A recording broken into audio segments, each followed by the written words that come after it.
کۆڵی ئەو پەنابەرانەی لە عێراق و سووریا ڕێگایشی مەترسیدار دەبڕن جگە لە مەینەتی و ڕاکردن لە کوشتن و دۆزینەوەی ژیانێکی تازە هیچی تری تێدا نییە. بەڵام دوای تەقینەوەکانی پاریس سنوورەکانی ئەوروپا تەنگتر بۆتەوە. تەنانەت میوانداری و پەرۆشەی خەڵک بۆ پێشوازی وەک جاران نییە. دەترسن لەو لێشاوی پەنابەرە ئەگەری ڕوودانی پاریسێکی تر. بەڵام بەلای لێکۆڵەرەوە لە پەیمانگای واشنگتن ئینستیتیوت پاول سێلم ئەو تەقینەوەی پاریس دەستی ئەوانی تێدا نەبووە. ئەوە ئیسلامیە توونڕەوەکانە دەیانەوێ ئەو تاکە هیوایی پەنابەرانیش نەهێڵن.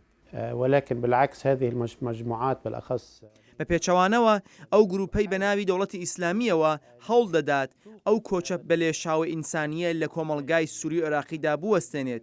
ئەیانەوێ ئەو پەیامە بگەێنن کە خۆرئاوا ئەوانی ناوێت و ڕەدیان دەکاتەوە بۆ ئەوەی دابەشکردنی نێوان موسڵمان و مەسیحیەکان بە دیدی ئەوان قوڵتور بکاتەوە. کۆچبەرەکانی ڕاکردووی دەستی شەڕ و شۆر بەردەوامن لە ڕاکردن تا دێگرتبوونەوەی سیاسەکانیش گەرمتر دەکات. سەرانی یەکێتی ئەوروپا لە بڕۆکسل پەنا دەبن بۆ ئەو وڵاتەی ساڵانێک کە چاوی لە دوای ئەوەیە بچێتە ناو شینگنەوە. 3 ملیار یۆرۆ دەداتە تورکیا تاوەکو ژیانی 2.2 ملیۆن پەنابەری سووریا چاکتر بکات تاوەکو بیر لە پەڕینەوە نەکەن. لا شك أن تنظيم داعش استفاد من هذا.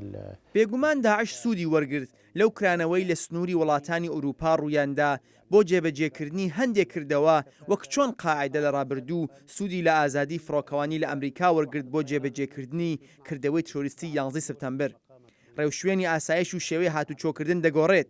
ئەوەشی دەگەڕێتەوە بۆ ڕایگەشتی ئەوروپا و حکوومەتەکانیان کە دەبێت هەوڵ بدرێت خەڵکی خۆیان و پەنابەرانیش لە تیرۆر بپارێزن. لە ئەمریکاش وڵاتی ناسراو بە کۆچبەر دەنجی ناڕەزایی وەرگرتنی کۆچبەر لە بەرزبوونەوەدایە. ئەوە تا 31 ویلایەت ناخوازن کۆچبەر وەربگرن. تەنانەت لە شێبورکەی هەڵبژاردننی سەرۆکایەتی وڵاتەکە کە هەر دەمانجێکی ماوە کاندیدای کۆماریەکان تێرکرۆز و جێبۆش لایەن وایە ڕێگە بە تەنها مەسیحەکانی سووریا بدرێت. لە بەرامبەردا دۆناڵد ترامپ تونترە لەوان کە ڕێگە نەدرێت هیچ کۆچبەرێک لە سووریاوە بێتە وڵاتەکەیانەوە. ئەگەر ببێتیش بەسەرۆک کۆنتترۆلی مزگەوتی مسلمانەکان دەکات. لەو بارەیەوە دکتۆر ئەحمەد جابر سەرۆکی کۆمەڵی عەرەبی لە نیویۆرک و بەرپرسی مزگەوتی داود کە لە ساڵی 1939 لە بڕۆکلینی ویلایەتی نیویۆرک دامەزراوە پێی وایە جیاکردنەوەی موسڵمانی و مەسیحی لە مەسەلەی کۆچبەریدا ڕێگەگرتن لە هاتنیان نادەستوریە. چۆن دەوێریەوە بڵێ جیاکردنەوەی وەرگرتنی کۆچبەر بە پێبیرکردنەوەیان ئەگەر موسڵمان بێدەوا پێشوازی لێ نەکرێت. مشتومڕی جیهان لەسەر کۆچبەران بەردەوامە بەڵام هەنگاوی هەزاران کۆچبەری نەوەستاندووە. ئیتر چاوەڕوانەکانی ئەوان لە دەستی بەرپرسەکانی ئەوروپادایە. داخۆ بڕیاری چارەنووسی کۆچبەران چی بێت؟